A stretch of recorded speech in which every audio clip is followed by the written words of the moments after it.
তাহলে ইচ্ছা স্বাধীন চললে কি হবে? হবে না।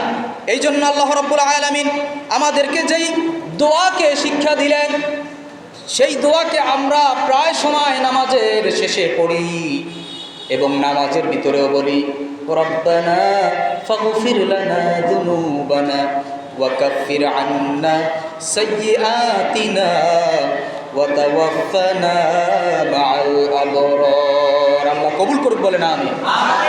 আর জোরে বলি আমিন। রাগ করছেন আপনারা? কি রাগ করছেন? আমার বানানো কোনো কথা বলছি? আমার নিজের ইচ্ছা থেকে কিছু বলছি?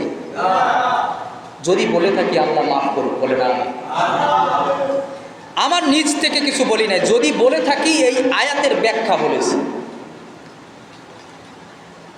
এই আয়াতের শিক্ষা আল্লাহ তাআলা কি শিক্ষা দিলেন? যে মোমেনদের তাকওয়া, মোমেনদের পরহেজগারি, মোমেনদের প্রার্থনা সদা সর্বদা মোতাওয়াজ্জ হতে হবে কার কাছে? জোরে বলি কার কাছে? আমাদের নেটওয়ার্ক থাকবে কার কাছে? আমাদের সম্পর্ক থাকবে কার সাথে?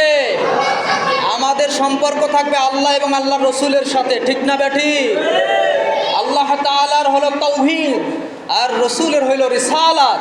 তাওহীদ এবং রিসালাতকে মেনে যে ব্যক্তি জীবনটাকে সাজাবে, সে আল্লাহ এবং আল্লাহর রসুলের সঙ্গী হয়ে কবরে যাবে। আর জোরে কন্না সুবহানাল্লাহ। আল্লাহ তাআলার হুকুম, নবীজির